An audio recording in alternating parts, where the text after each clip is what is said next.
ለእናቱ በሳይኮሎጂ እይታ። ጀግና የምንለው ሰው ምናልባትም በታሪክ ውስጥ የተሳሳተ ስሌት የሰራ ምስኪን ሰው ሊሆን ይችላል። አዎ፣ ሁላችንም የምናውቀው በየቀኑ የምንሰማው አንድ ታዋቂ ሀገራችን አባባል አለ፣ ፈሪ ለእናቱ ይደርሳል። ነገር ግን ይህንን አባባል ማህበረሰባችን አብዛኛውን ጊዜ የሚጠቀመው ሰውን ለመንቀፍ፣ ለማንኳስ ወይም ድፍረት ማጣትን ለመግለጽ ነው። ዛሬ ግን የዓለማችን የሳይኮሎጂ እና የነርቭ ሳይንስ መዛግብትን ገልጠን ይህንን አባባል ፍጹም ተቃራኒ በሆነ መንገድ ልንመረምረው ነው። ፈሪነት የምንለው ባህሪ የሰውን ልጅ ዘር ከጥፋት ያዳነ፣ በአንጎላችን ውስጥ የተቀረጸ እጅግ የረቀቀ የልዕለ ማስተዋል ወይም ሱፐር ኢንተለጀንስ ምልክት ቢሆንስ? በዚህ ሰዓት የምታዩት ቪዲዮ ዝም ብሎ ትረካ አይደለም። ስለ ራሳችሁ፣ ስለ ፍርሃታችሁና ስለ ባህሪያችሁ ያላችሁ አመለካከት ሙሉ በሙሉ የሚቀይር የስነ ልቦና አብዮት ነው። ፈሪ ለእናቱ ይደርሳል ወይም ፈሪ የእናቱ ልጅ ነው ሲባል ስንሰማ አብዛኛውን ጊዜ ወደ አእምሯችን የሚመጣው ምንድን ነው? በባህላችን ውስጥ ድፍረት ይወደሳል፣ ጀግንነት ይከበራል፣ ፍርሃት ግን እንደ ውርደት ወይም እንደ ድክመት ይታያል። ነገር ግን ቆም ብለን በሳይንስና በሳይኮሎጂ መነጽር ብናየውስ? ዛሬ የምነግራችሁ ነገር ምናልባትም ስለ ፍርሃት ያላችሁን አመለካከት ሙሉ በሙሉ ሊቀይረው ይችላል። ፍርሃት የሽንፈት ምልክት ሳይሆን የሰው ልጅ በምድር ላይ በህይወት ለመኖር ከተጠቀሙባቸው እጅግ በጣም ረቂቅና ጠንካራ መከላከያ ስልቶች አንዱ ቢሆንስ? ፈሪ ለእናቱ የሚለው አባባል ከጀርባው ጥልቅ የሆነ ሎጂክና የስነ ልቦና እውነት ቢኖረውስ? በዚህ ቪዲዮ ልዩ ቆይታችን ፍርሃትን በአእምሯችን ውስጥ እንዴት እንደሚፈጠርና ለምን አንዳንድ ሰዎች በተፈጥሯቸው የበለጠ ጥንቃቄ እንደሚያደርጉና ይህ ፈሪነት የምንለው ባህሪ እንዴት የሰውን ልጅ ዘር ከጥፋት እንዳዳነው በጥልቀት እንመረምራለን። እስከ መጨረሻው አብራችሁን ቆዩ።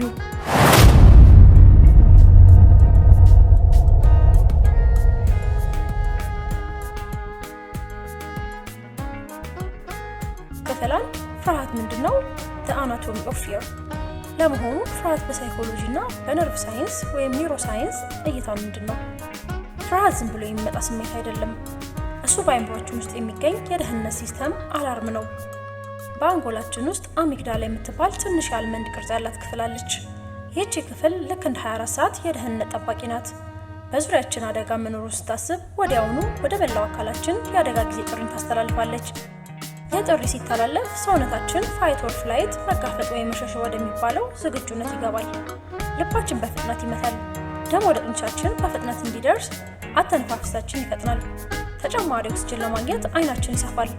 አካባቢውን ለመቃኘት በደንብ ይረዳናል ማለት ነው። ይህ ሁኔታ እንግዲህ ፈሪ የምንለው ሰው ይህ በአደጋ ጊዜ ሲስተሙ እጅግ በጣም ንቁ ወይም ሃይሊ ሴንሲቲቭ የሆነ ሰው ነው። አደጋ ሳይደርስ ቀድሞ የማሽተትና የመለየት ችሎታ አለው። ይህ በሳይኮሎጂ ሪስክ አቨርሽን ከአደጋ የመሸሸግ ዝንባሌ ይባላል።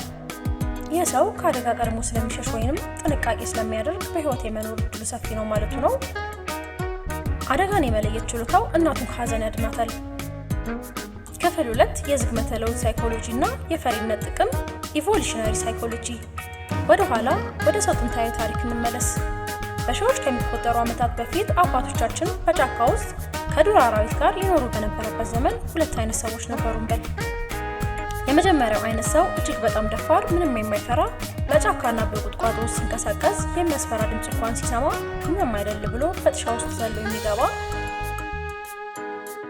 ሁለተኛው አይነት ሰው ደግሞ ጥንቁቅ ወይም በባህላችን አጠራር ፈሪ ሆነው ቁጥቋጦ ሲንቀሳቀስ አንበሳ ሊሆን ይችላል ብሎ ወዲያውኑ የሚሸሽ ወይም የሚደበቅ።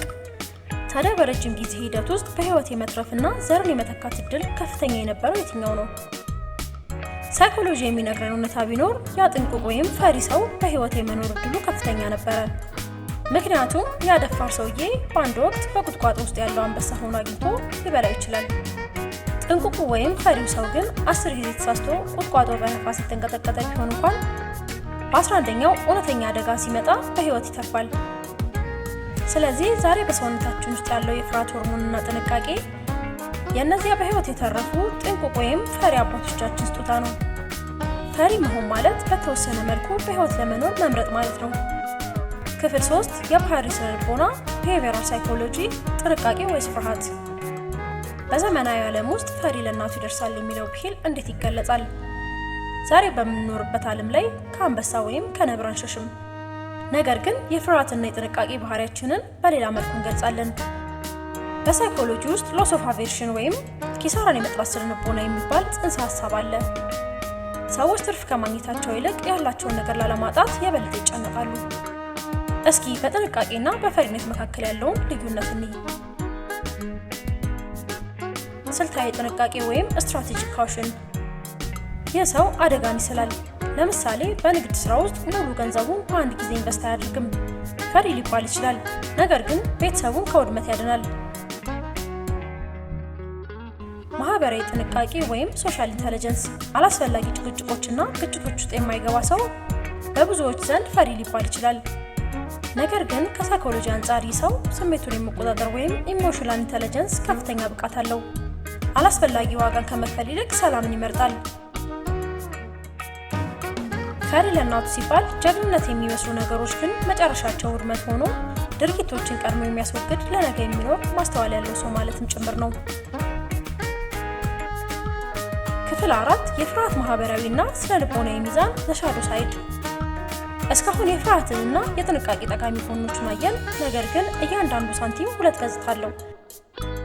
ፈሪ ለእናቱ ይደርሳል የሚባለው ሁልጊዜ በበጎ ጎኑ ብቻ ነው የሚሰራው።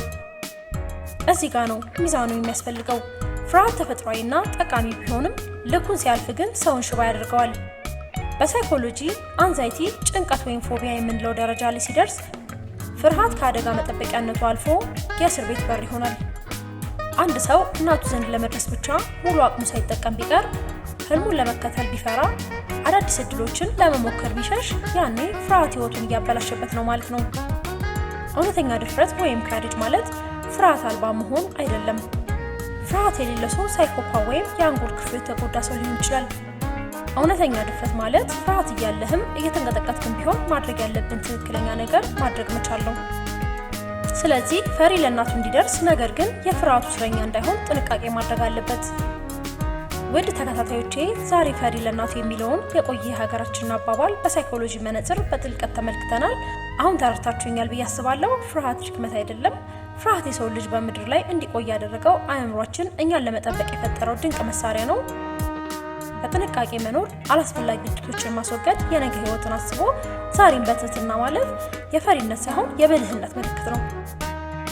እናንተስ ስለዚህ አባባል ምን ታስባላችሁ? በህይወታችሁ ጥንቃቄ ማድረጋችሁ ካልተገባ አደጋ ያዳናችሁ አጋጣሚ አለ ወይስ ፍርሃት ወደ ኋላ ያስቀራችሁ ጊዜ ይበልጣል? ሀሳባችሁን በኮሜንት መስጫ ላይ አጋሩኝ። ይህን ቪዲዮ ከወደዳችሁት ላይክ ማድረጋችሁን፣ ለሌሎች እንዲደርስ ደግሞ ሼር ማድረጋችሁን እንዳትረሱ። ለቻናል አዲስ ከሆናችሁ ደግሞ ሰብስክራይብ በማድረግ ቤተሰብ ይሁኑ።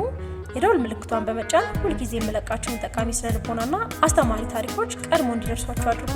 በቀጣይ ቪዲዮ በሌላ ማራኪ ርዕስ እስከምንገናኝ ድረስ አእምሯችሁን ጠብቁ፣ በጥንቃቄና በብልህነት ተጓዙ። ሰላማችሁ ብዝት ይበልልኝ። ቸር ተመኘውላችሁ።